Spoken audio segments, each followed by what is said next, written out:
When I was 14 years old, I knew I wanted to become a surgeon. This revelation struck me at the 2017 Junior Olympic bronze medal match for water polo.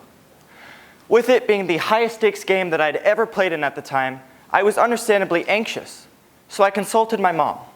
She said that when the stakes get high, I need to find a way to deal with it and perform at my absolute best. She further went on to say that surgeons are a master at this, and that to succeed, I should do what they do. Later that day, I carried on my greatest performance ever, and after the game, my mom said 7 words to me that changed my life forever. She said, "I think you'll make a great surgeon." So that started it. Those seven simple words were enough to convince me that I wanted to become a surgeon. But I didn't know how I was going to do it. So to answer that question, I decided to enroll at the NYLF Medical Immersion Program at UCLA. And it turns out that I was behind. Most of the kids that were there knew many things that I didn't. So I learned that I needed to be better. I used the guidebook that they gave us as a reference and set up a framework for how I was going to achieve my goal. I learned that there was something called the Medical College Admissions Test, or MCAT for short, that every aspiring med student has to do extremely well on to get into the medical college that they want to get into. So I ordered a complete 7-book review set and got studying for it. Furthermore, I researched the entire path to and from medical school so that there would be no surprises whatsoever. I was so excited that day because now I knew how I was going to achieve my dream. Now I study absolutely wherever I go. I frequently bring my MCAT books with me to my tournaments and study between games, and I also bring them with me to school and study between classes. Aristotle stated that we are what we repeatedly do. Excellence, then, is not an act, but a habit. And Einstein defined insanity as doing the same thing over and over again and expecting a different result.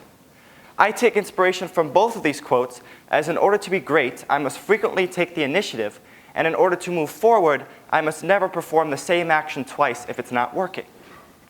Lastly, Muhammad Ali said, "I am the greatest." I said that even before I knew I was. And he helped me realize that no one has ever accomplished anything meaningful in life without self-confidence. I love medicine. It is my great passion, and I cannot manage without it in my life. It's very dramatic and a very strong feeling. But I need to have logic to back these things up. So I brainstormed it. What do I love about medicine? Well, the first reason why I love medicine is because it is the ultimate quest for knowledge. There's a reason why med students have to go to 4 years of college, followed by 4 years of med school, followed by up to 7 years of residency, depending on the specialty that they want to go into. It is because medicine is full of a bunch of challenging and captivating puzzles that have the ultimate payoff, which is saving someone's life. Also, there is always something new to learn in medicine. It is because the huge and diverse field is always being added onto by brilliant minds. Therefore, there is never reason to be bored and always something new to learn and discover. Another reason why I love medicine is because of the human interaction. It can be a privilege to help someone and change their life. For example, if someone comes in with a disease like cancer and you're able to successfully remove it during surgery, then you feel as if you've done something fundamentally right, and you're filled with joy and a confidence that what you're doing is actually helping the world. I was fortunate enough to experience this firsthand with my 200 hours of volunteering at the LAC USC Medical Center, which, as you can see, is one of the largest public hospitals in the US. More specifically, I volunteered at the Cardiothoracic Intensive Care Unit, and I helped the nurse assistant ensure that every room had all the cloth, linen, and medical supplies that it needed to run as efficiently as possible and provide the patient with the best experience possible as well. There was one time when I noticed that there were too few Spanish books at the volunteer office's library. And since most of the patients I ran into were Spanish speakers, I knew that I had to do something about it. So I decided to purchase a bunch of Spanish books and donate them to the library. And also, I got to hand them out to all the patients. It was an amazing experience because I learned how valuable it is to be able to speak to someone in their native language. When you're able to do something like that, you show them respect, and in turn, they will show you respect. The fact that you took time out of your life to learn their language just really builds trust and just provides a better experience for both of you. The final reason why I love medicine is because of the challenge it brings. There's a reason why medical specialties are often considered some of the hardest on earth. and within good reason. And that is because at any moment, you hold the well-being of your patient in your hands. Every decision you make can lead to a positive or negative outcome. It's like a close match of water polo or many other sports where the game comes down to the wire and the last few possessions determine who wins or loses. It is excitement, it is a challenge, and it is an opportunity to show what you are made of when it matters most. Last year, I got to watch my first surgery, and it was fascinating. As fate would have it, I met Dr. Shin, a pediatric surgeon at the LA Children's Hospital, and she was kind enough to invite me to watch her perform a laparoscopic appendectomy, which is when an inflamed appendix is removed through a minimally invasive surgery involving inserting several instruments through small incisions. Before the surgery, the patient was brought in and put to sleep by the anesthesiologist. Then these cloths were put over the patient to isolate the part of the body that was being operated on, which is the abdominal area.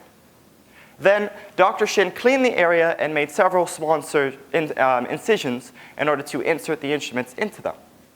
One of the instruments that she inserted in was a camera, and so for the rest of the surgery, I got to watch it on a monitor, not unlike this one.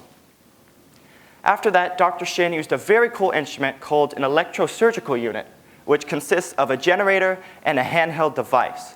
And it's activated either by a pedal on the floor or a button on the device, as you can see here.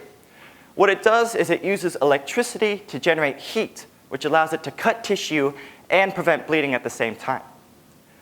Then Dr. Shin used another very cool instrument that clamped onto the appendix, cut it from the rest of the body, and then stapled the newly cut end of the body together to prevent bleeding. Then the appendix was removed from the body, and Dr. Shin sutured up the incisions, which is just a fancy word for saying that she sewed the skin back together. The entire time I watched the surgery, I couldn't help but think about how bizarre the human body looks. It's really unlike anything that you will find in daily life. Also, seeing the skill, professionalism, and intelligence required for the job made it even more appealing to me. Finally, seeing how Dr. Shin interacted with the patient was heartwarming. The patient was under the age of 10, and considering that I am 16 and am terrified of being operated on, I can only imagine how this kid felt. But thanks to Dr. Shin's masterful words, she was able to turn the patient's feelings of anxiety into feelings of absolute trust in her doctor. In conclusion, if you would have asked me what I wanted to become 2 years ago, I would not have had an answer for you. But now, thanks to my mom and dad, the LAC-USC Medical Center, and Dr. Shin, I now know that medicine is the perfect specialty for me. I never knew how interesting it was. Medicine is such a peculiar specialty because you study the human body scientifically to learn the physical complexities, and at the same time are exposed to such raw human emotions. There's two very different sides of medicine, logic and creativity, that come together to give one of the most complete experiences in life. Now, I know that everyone here is passionate about different things, but a few key things that have helped me have been wonder for whatever interests me, perseverance for when things don't go my way, amazing mentors to guide me in the right direction, a fantastic mom and dad, and wanting to be the best person I can possibly be and make the world a better place. Furthermore, I hope that everyone here can experience the feeling of near perfect clarity regarding their future just as I have, and please do not be afraid to follow your dreams. Thank you.